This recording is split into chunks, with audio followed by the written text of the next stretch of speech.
Alright, mga ka-plastic. And this is me again, Big Sue. Right back at it again with another content.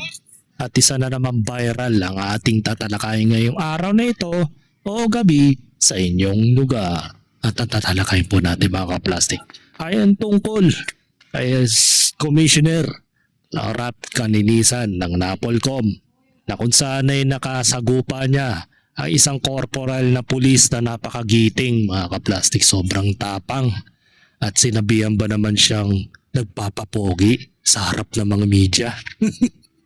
So ano kaya ang naging epekto ito kay Ralph Kalinisan mga ka-plastic? Since nakatagos naman siya kay Norman Mangusin, since nung sinabon niya si Norman Mangusin during the press con sa harap din ng mga media, ngayon ay parang nakahanap din siya ng makakauga sa kanya. So sabi ng mga commenters, competition na ngayon ng government. Kabilaan ng press con, wala na bang presidente na masusunod? Kanya-kanya na sila pabida sa media. Pwede namang gumawa ng tama ng walang media. Diba? Kasi parang ang nangyayari ngayon, kahit si Mayor Isko Moreno may sarili na rin press con at pinapahiya na rin sa publiko gamit ang social media o kaya mga media. Diba? Kaya parang nagmumukha ng competition ang gobyerno ngayon o yung mga government agency ngayon. Mapapansin nyo, diba? Kaliwat kanan may press con, pati mga vloggers, mga social media influencers, ginagamit na ngayon ng mga ahensya ng gobyerno para pahiyain nila ang mga kaaway nila sa social media. So nakakabahala ito mga ka-plastic kasi kung nagawa ng isang social media influencers yan, gagawin din nila yan sa mga small vlogger na tumutuligsa sa kanila, pinikriticize sila. Kasi kung sila nga mismo, malakas sila magkritiko sa mga kinakalaban nila sa social media. Pero pagdating sa sila naman ang kinikriticize, ayaw nilang gawin yun. Ang gagawin nila, sisindakin nila, i-intimidate nila yung tao sa pamamagitan ng paghamon sa live stream. Paakyatin nila sa live stream nila para pahiyain nila. Ganyan ang mga ugali ng mga vlogger ngayon, mga ka-plastic. Kumbaga, ipapublic shaming kanila sa social media gamit ang home court advantage nila sa sarili nilang account na halimbawa matapang kang umakyat sa kanilang live stream tapos bandang uli ikaw rin mapapahiya kasi sila may karapatan na magsalita, sila may karapatan bumara, di ba?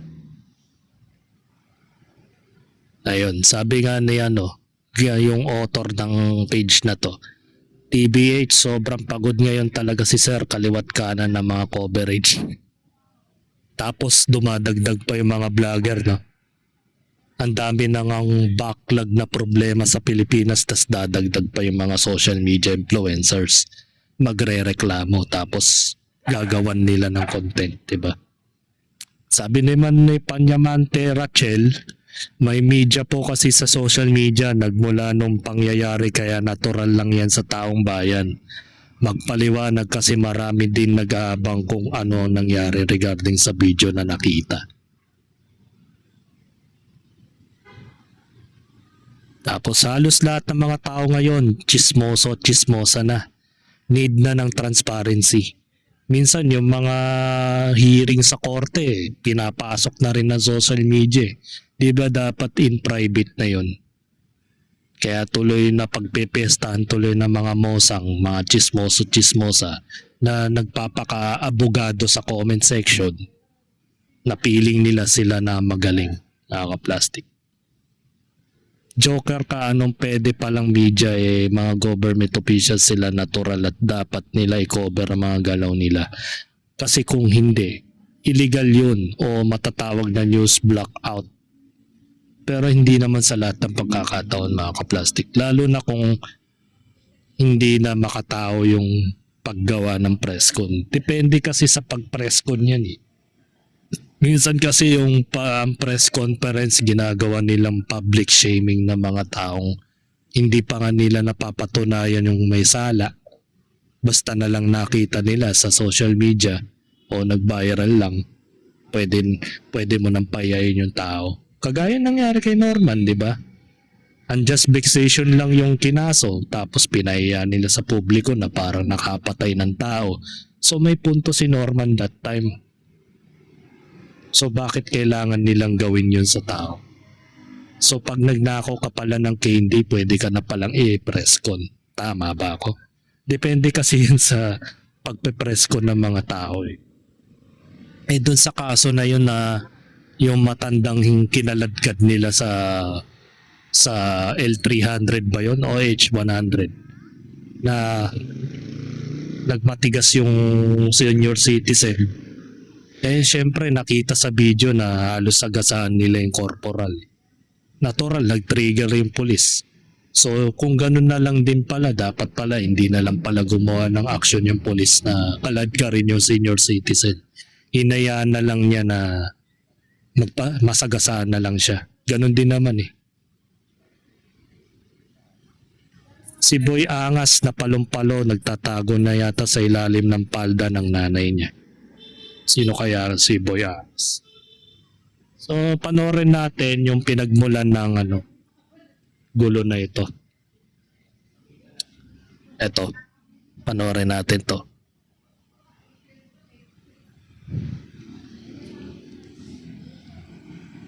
Ito, base sa CCTV footage, nagkaroon ng komisyon dito sa intersection ng Taguig, sa corner ng Taguig City. Isang L300 tsaka isang truck. Dumating yung pulis, Kinompronta ng pulis.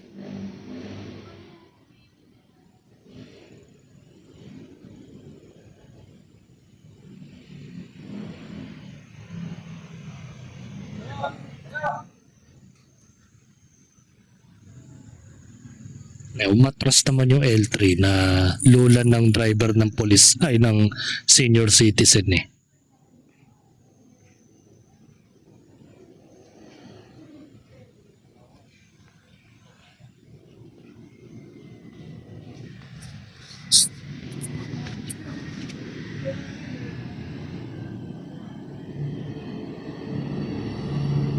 Pinatras siguro ng police plastic.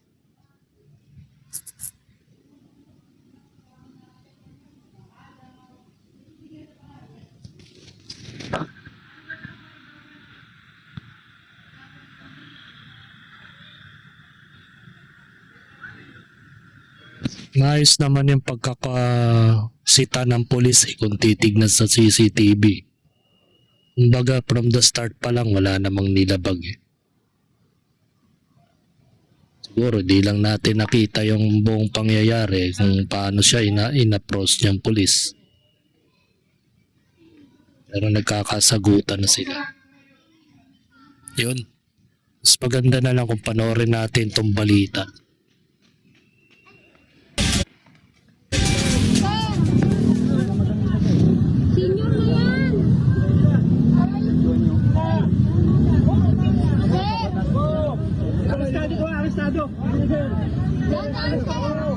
Walang nagawang pagpupumiglas ng 76 na taong gulang na barangay driver na ito habang sa pilitang inaaresto ng isang pulis. Ang matanda hinahabol ng paghinga dahil sa pagkikipagbuno sa pulis. Arestado ka! Gusto bigyan sa taas yan! Naaresto ka na! Wala ka pang warrant of arrest! Wala kang warrant of arrest! Hanggang sa pilitan na siyang pinusasan at kinaladkad at sa pilitang isinakay sa isang pribadong sasakyan. Dito sa puntong ito, mali naman talaga na arestuin niya yung barangay driver. So may mali rin si pulis dito sa puntong ito. Kasi nga, wala siyang warrant of arrest. So pwede yatang pumasok dito yung citizen's arrest. Kung mali ba ako sa pagkakaintindi ko. Parang nangyari citizen's arrest na to eh. Parang sarili na, personal na yung kanyang pag-aaresto dito sa barangay driver. So, dahil nagawa ito ng pulis, gawa ng ito po yung nangyari. Ugat ang insidente matapos na aksidenteng mabangga umano ng matanda ang sasakyan ng pulis. Sir, samahan niyo naman yun. Senior na yun. Nangyari ang insidente sa Taguig City. Ang pulis sa video may ranggong corporal at naka-assign sa Rizal Police Provincial Office. Agad inilagay sa restrictive custody ang pulis. Ang National Police Commission o NAPOLCOM agad ring ipinatawag ang pulis para sa investigasyon at para pagpaliwanagin. Pero sa kalagitnaan ng pulong balitaan, pumalag ang inirereklamong pulis. Hindi aniya totoo ang ibang sinasabi ni NAPOLCOM Chief Attorney Rafael Calinisan. Hindi rin daw dapat siya ginagamit para magpapogi sa media. Wala pong katotohanan yun, sir. Wag po tayo magpapogi sa media, sir. Ilan po masasabi ko rito. Okay. Sana naman po, sir, ganito. Magbigyan niyo ako ng chance. Mali-mali po yung sinasabi niyo, sir. Hanggang ngayon wala pong binabayad sa akin kahit 5. Eh, wala pala eh. Di so be it. Huwag niyo po sana akong gawing instrumento dito para magpapogi sa kayo sa media. Hindi kami nagpapapogi dito. Magpapogi kayo, sir. Gilid ni Calinisan, hindi tama ang ginawang pagkaladkad ng pulis sa matanda. It's just a traffic accident. My God. Matanda yung pinag-uusapan natin dito. Reasonable force. You're a policeman. And you're even answering this way in front of the whole Filipino people. Hindi ka ba nahiya? Hindi rin umano ito nabasahan ng Miranda rights bago inaresto. Hindi dapat tayo bumayag na gagantuin tayo ng mga kapulisan. Matanda, babastusin. NAPOLCOM Commissioner, babastusin. Nasaan na ba ang respeto natin dito? Corporal Suwan. Kaya wala nangyayari sa Pilipinas. Kaya nawawalan ng tiwala ang taong bayan sa pulis. Gaya mo. Gawa mo. Hindi ka dapat maging pulis. Lumalabas naman na dati na palang may kinakaharap na iba't ibang paglabag ang pulis sa viral video. Kinundi na rin ng Rizal PPO ang naging asal ng pulis. Ryan Lisiges para sa Pambansang TV sa Bagong Pilipinas. So, tingnan natin yung comment. Relax the police corporal. Sayang yung bonus. Yun nga, no? Malapit na bare months. 4 na buwan na lang, bare months na. Hindi pa tiniis. Sabi ni Fernan de la Cruz, asko lang po, binastos po ng pulis ang SNAPOLCOM Commissioner Calinisan. May kaso po ba yung pulis? Asko din po si President BBM, gusto ipapatay o mamatay ang mga Duterte na may kaso din po ba yun? Ewan ko. Kaya tama lang ginawa ng NAPOLCOM Commissioner for transparency lang din. Dapat ipinatupad niya yung maximum tolerance since matanda na yan. Ganito kasi ang problema eh. Hindi nakikita inside ng pulis. Pero ganun pa man, wala tayong magagawa nandun eh. Panoorin natin itong video from NAPOLCOM. Mas maganda to eh.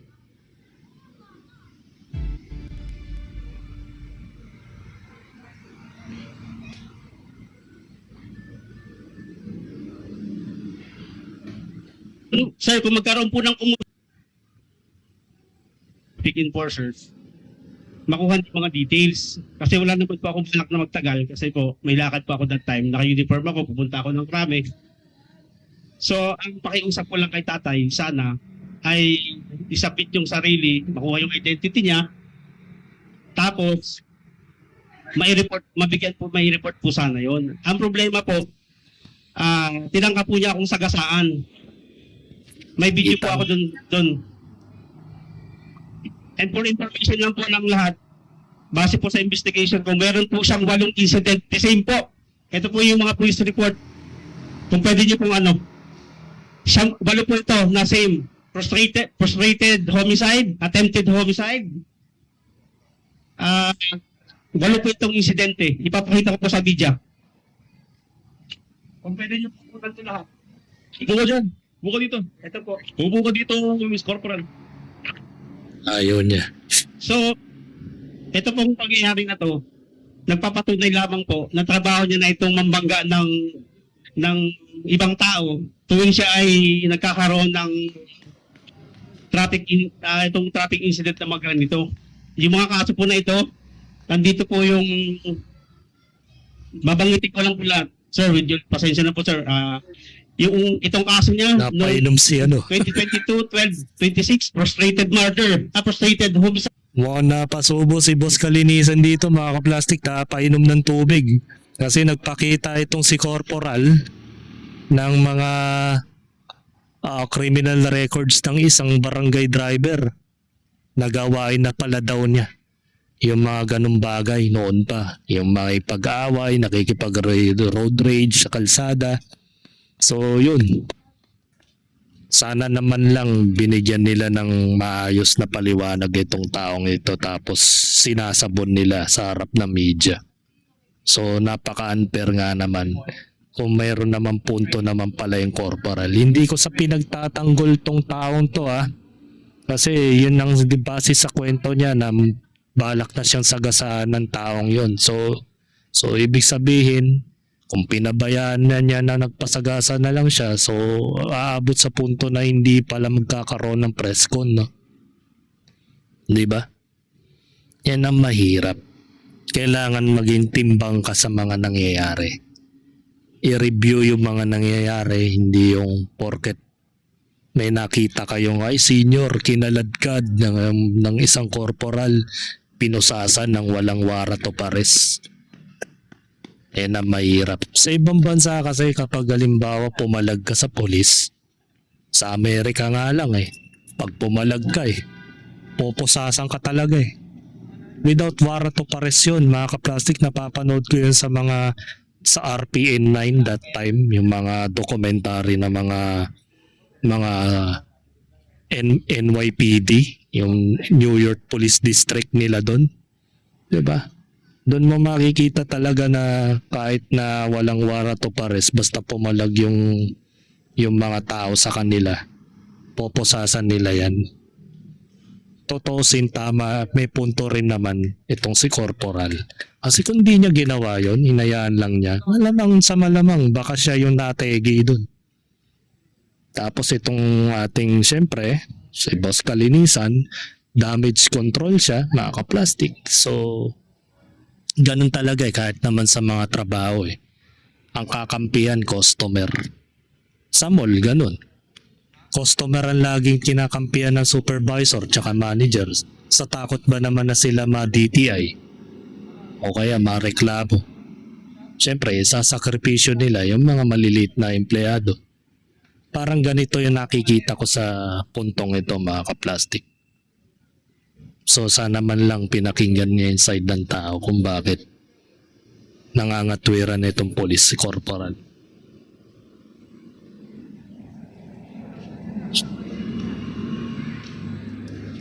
Babangitin ko lang po lahat. Sir, with your pasensya na po sir. Yung itong kaso niya noong 2022-12-26 frustrated murder, frustrated homicide. Itong isang Kita kaso, mo na. consummated reckless imprudence resulting to multiple physical injury. Pakiado lang po kung ito po, sana po ay mabigyan po ito ninyo ng maano po sana ninyo to, ma-cover po sana ninyo to. O ito sa punto ni Corporal Marka Plastic take note. Nagawa niyang halungkatin yung identity ng isang barangay driver na mayroong criminal record before. Diba ganito rin ang ginawa nila kay Norman Mangusin? Kaya umabot sa puntong pinapreskon nila sa kanilang ganito rin, sa kanilang social media accounts. At pinahiya nila kasi ang dinadailan nila, ginamit nila yung issue about dun sa uniforme ni Norman, ginamit nila yung issue about dun sa nangyaring ginawang pang-i-scam niya sa mga OFW na allegedly na wala pa rin naman nagre-reklamong OFW until now. Ang nagre-reklamo pa lang naman yung social media influencers na kinasuhan niya ng unjust vexation, 12 counts. So bakit ganun? Nagawan naman niya ng paraan. Nahialungkat pa nga niya yung mga kaso ni Norman, di ba?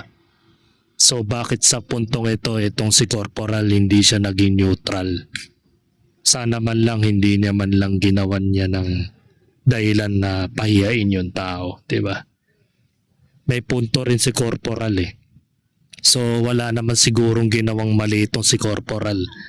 Dahil nga, oo nga, nandun na tayo sa punto na wala siyang warrant of arrest para pusasan niya yung tao. Pero sa Amerika kasi kung tutusin, kapag pumalag yung taong sinita mo o binigyan ka ng tulad ng tatangkain kang sagasaan ng sasakyan niya, hindi ka pa aabot sa punto na magagalit ka at gusto mo nang pusasan yung tao.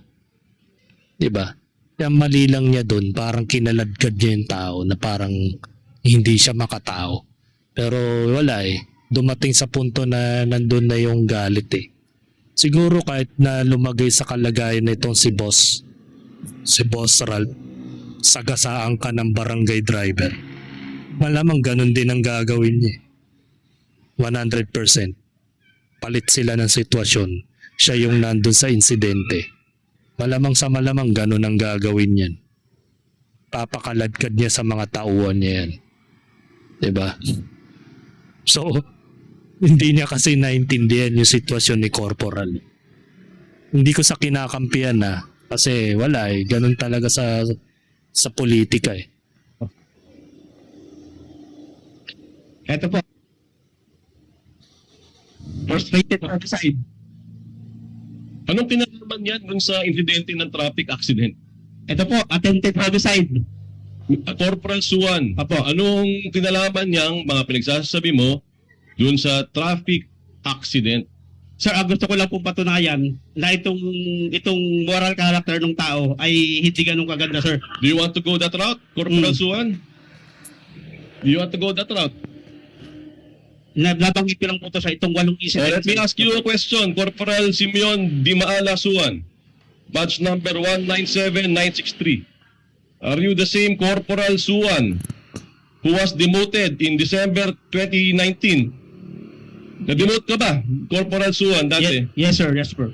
Oh, nakasuhan ka ba dati ng grave coercion, unlawful arrest, and slight physical injuries noong January 28, 2015? Yes, sir. Ikaw rin ba ang same Corporal Yun lang. Suwan na nagkaroon ng erasure of entry in the official blotter of PCP-11 noong January 28, 2015? Yes, sir. Nasuspend ka ba dati noong 2017? 27, sir, na-suspend ako. Naawol ka ba ng 2013, Corporal Suwan? Yes, sir. Nasuspend ka ba uli noong March 28, 2024? Hindi ko na po maalala, sir. Yung bang evaluation mo ng ano mo? No first semester to 2024, ang rating mo ba 70 lang when you were assigned in NCRPO? If you wanna go that route, Corporal Suwan. Yes, sir. Kung i-discuss ko po sa inyo isa-isa yan, may mga depensa po ako dyan, sir. Yes, but that's not the point, Corporal Suwan. Yes, sir. The point is, it's just a traffic accident. It's just a traffic accident. My God, matanda yung pinag-uusapan natin dito. Reasonable force. You're a policeman. And you're even answering this way in front of the whole Filipino people. Di ka ba nahiya? Di ka ba nahiya? I'm directing our legal service, Director Mai, to file.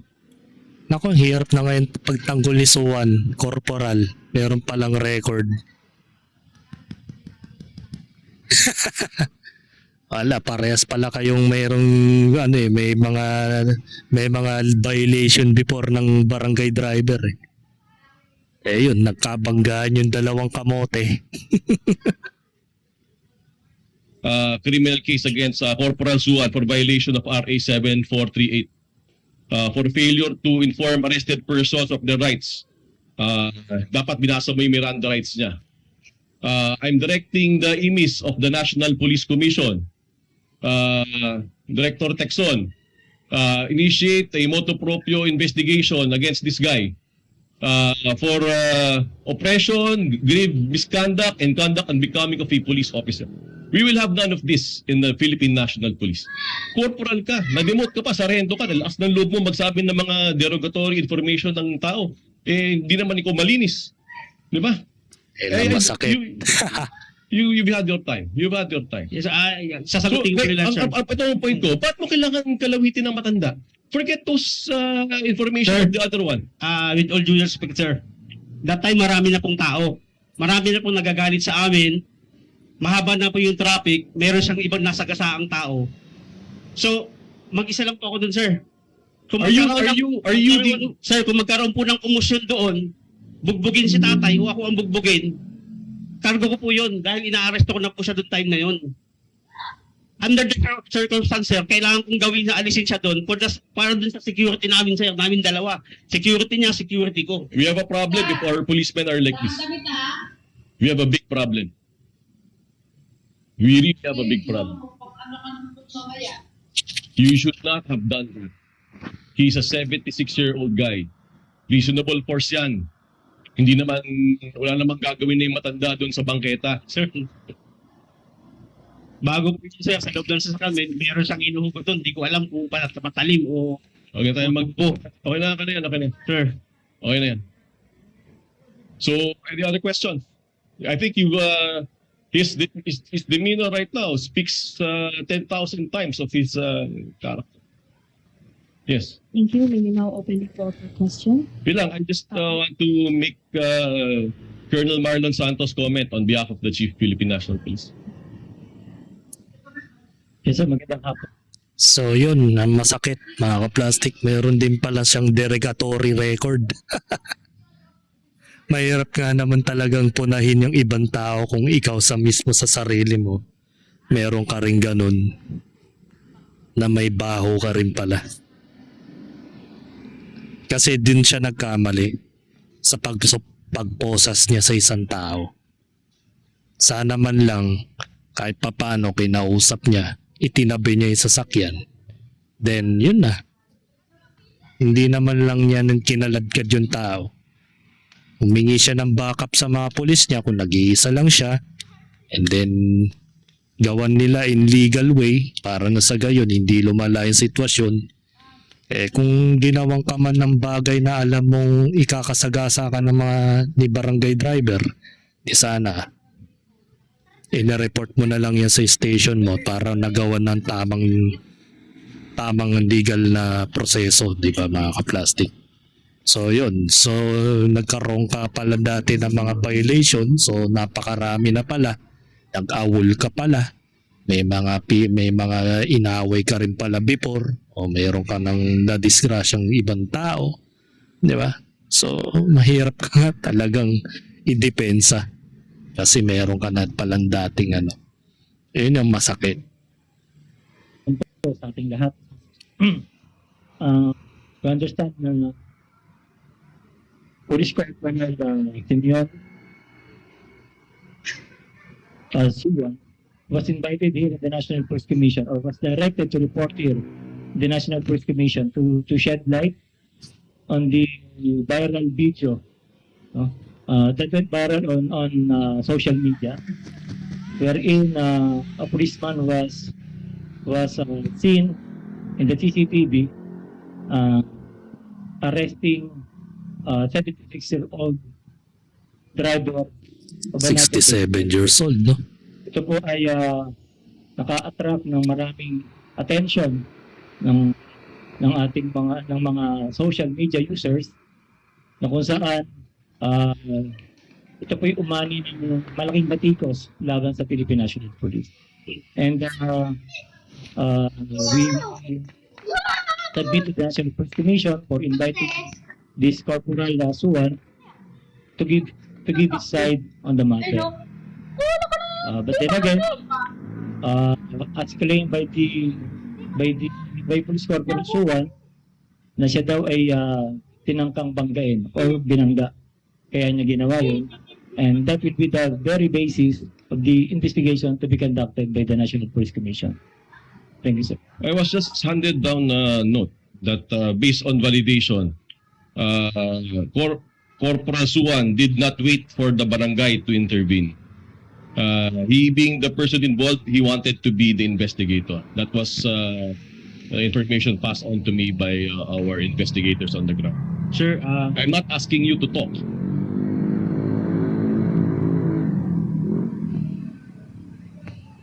I'm not asking you to talk, Corporal Suwan. PD, Barber, you have comments? Yes, sir. The police person yung recommendations, sir, and we will submit our actions taken on the matter to support the investigation, sir, of Napolcom as also instructed by our regional director, sir. Maraming salamat po, PD. Salamat sa suporta. Thank you, sir. Major Ariola, baka may komento po kayo na gusto sabihin sa publiko. Sir, kung ano po yung magiging instruction ng provincial director po namin, gagawin po namin yung lahat ng necessary things para maipasa po namin sa provincial office yung mga kakailangan po, sir. Thank you po. Any other comments? Director Man? So considering that we are tasked to gather all evidence and prepare the necessary affidavits in the filing of the criminal complaint, the legal affairs committee will actually conduct this report. Si Director Texon, is he here? What's the comment of our emis? What?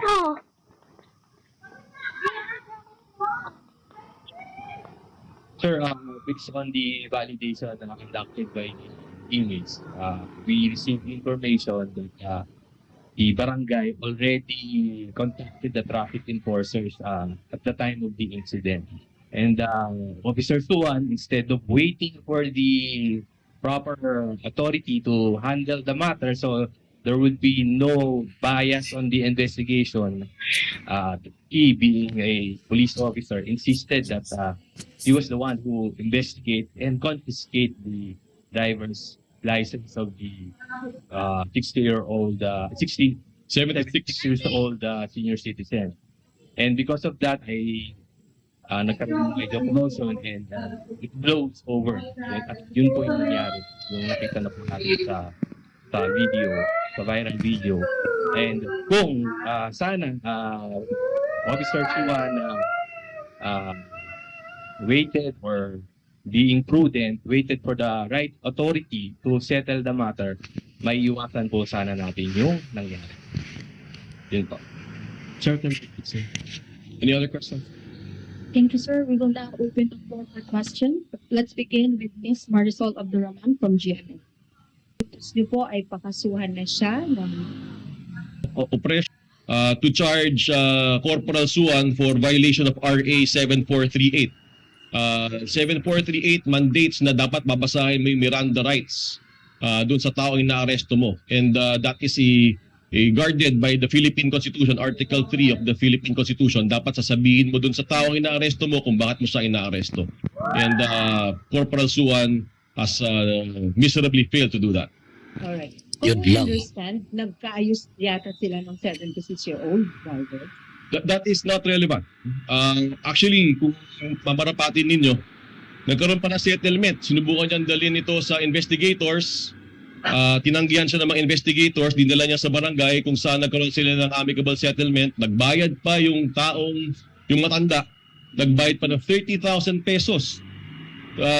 Doon sa damage sa kanyang 2005 Ford Link sedan. I'm surprised na 30,000 pesos pa lang halaga ng Ford Link sedan. Wala pong katotohanan yun, sir.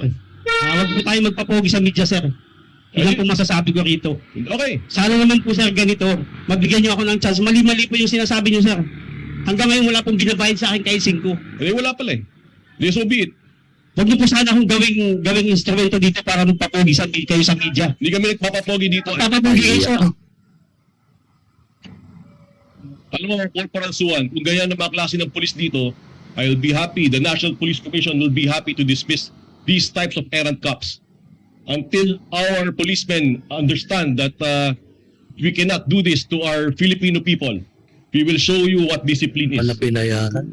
Any other questions? Hindi dapat tayo pumayag na gagantuin tayo ng mga kapulisan.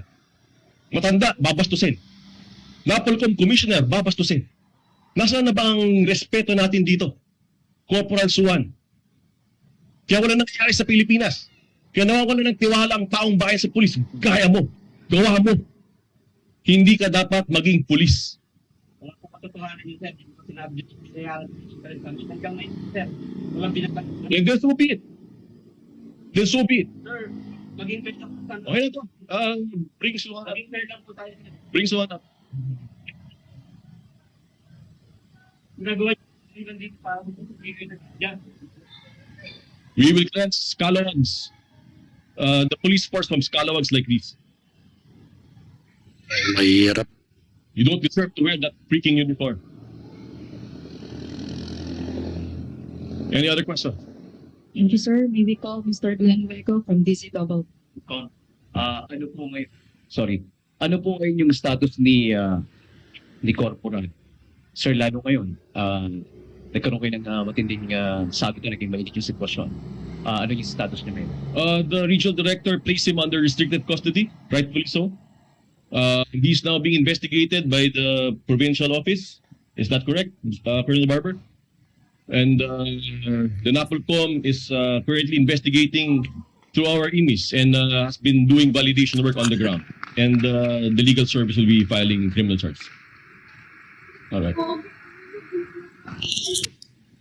Sorry, So yun. police.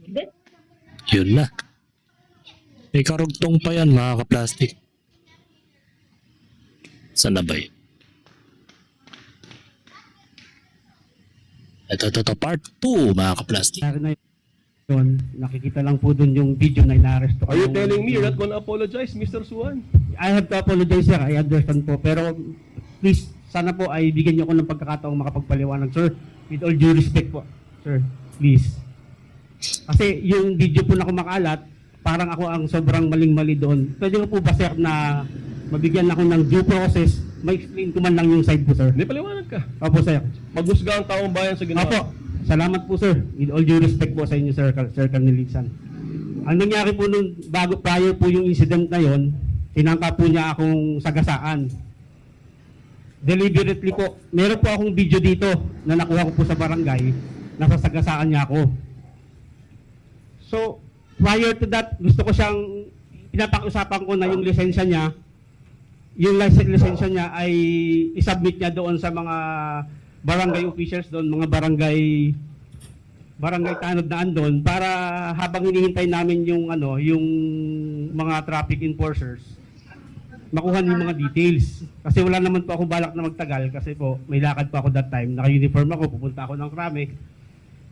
So ang pakiusap ko lang kay tatay, sana ay isubmit yung sarili, makuha yung identity niya, tapos mai-report po sana yon. Ang problema po, tinangka po niya akong sagasaan. May video po ako doon. And for information lang po ng lahat, base po sa investigation ko, meron po siyang 8 incident. The same po. Ito po yung mga police report. Kung pwede niyo pong 8 po ito na same. Frustrated homicide, attempted homicide. 8 po itong insidente. Ipapakita ko po sa media. Kung pwede niyo pong kunan ito lahat. Upo ka dyan. Upo ka dito. Ito po. Upo ka dito, Miss Corporal. So, ito pong pangyayari na to, nagpapatunay lamang po na trabaho niyo na itong mambangga ng ibang tao tuwing siya ay nagkakaroon ng itong traffic incident na maganito. Corporal Suhan, dati. Yes, sir. Yes, sir. Oh, Ayun. Sabi nga nito ni Benjamin, kaya pala pumalag kay kalinisan, marami din palang violation si Corporal. Basic na lang pala sa kanya ay sagutin si Commissioner. Papogi kasi. So yun. Believe na sana ako kasi prepared ka na nagpunta dyan ang kaso mas marami ka palang naging kaso. Yan ang mali. Yan ang masakit. Correct, ate. Just to traffic incident, no need to handcuff or any harmful to the person. Pinalaki mo pa naman ang problema. Dami palang kaso, Lintek 2015, naalala niya yung 2024, naawol. Siya, di niya naalala. Malala. Kung ano pa yung mas malapit na taon, yung pa hindi niya naalala. Yung 2015, naalala niya. Siguro most memorable yun. Ayon naman pala sa totoong kwento nagtagpo ang pareha sa abusado sa katungkulan. Ayun na nga eh. Parehas kasi silang kupal sa kanilang mga sa mga kanilang mga pwesto. Nagsanib yung mga nagbanggaan yung dalawang tolongges sa kalsada. Kaya nangyari, parang pumabor patuloy sa barangay sa barangay driver. 'Di ba? Ngayon. So, yun. Mahirap talagang ipagtanggol yung may dati na ring kaso. So, yun ang masakit. So, hanggang dito na lang ang aking opinion. So, yun. Sana naman ang sasabihin ko lang naman kay boss ay sana maging transparency ka, maging neutral ka sa mga tao. Bigyan mo ng way magpaliwanag yung mga taong pinepreskon mo. Baka mamaya nandun ka na sa to the point na napapasubo ka na sa maling impormasyon. Tulad yan, pinahiya ka ng korporal na hindi naman pala nagbayad yung barangay captain ng 30,000 pesos. O di pangalawang pahiya sa'yo yan. Yung unang pahiya sa'yo, yung tungkol naman dun sa nangyari sa kanya about dun sa komosyon sa Taguig. Diba? So, kailangan maging naman tayo. Wag naman yung porket na may nagkamali yung isang korporal o isang pulis, i-conclude mo na kaagad na masamang tao na yung tao. Kahit pa sabihin mo mayroon siyang derogatory before, o yung mga remarkables na mayroon siyang nagawang krimen before, maging neutral ka pa rin kasi yung parang ang nangyayari kasi pinagtatanggol mo rin yung barangay driver na mayroon ding dating may derogatory record din. Yun yung masakit parang naumpog ka sa dalawang bato na parehas din may sabit. Di ba? So, pangit yun mga kaplastic. So, dapat maging transparent and then neutral sa mga susunod mong press con nang sa gayon hindi ka nasasabit. Nasisira tuloy yung pangalan mo. Di ba? So hanggang dito na lang ang aking opinion, and this is me again, Big Sue, lagi nagsasabing ang mga plastic ay patagal mabulok dahil ang mga plastic ay toxic. Kaya, what's up mga kaplastic? And this is Gambid, commentary video ng video live stream. Signing out. Alright. Mga kaplastic, kung nagustuhan nyo ang aking video, isubscribe nyo lang ang aking channel. At the same time, i-hit nyo rin ang notification bell at yung all para ma-notify kayo sa aking susunod ko pang video sa aking YouTube channel. Maraming salamat po mga kaplastik.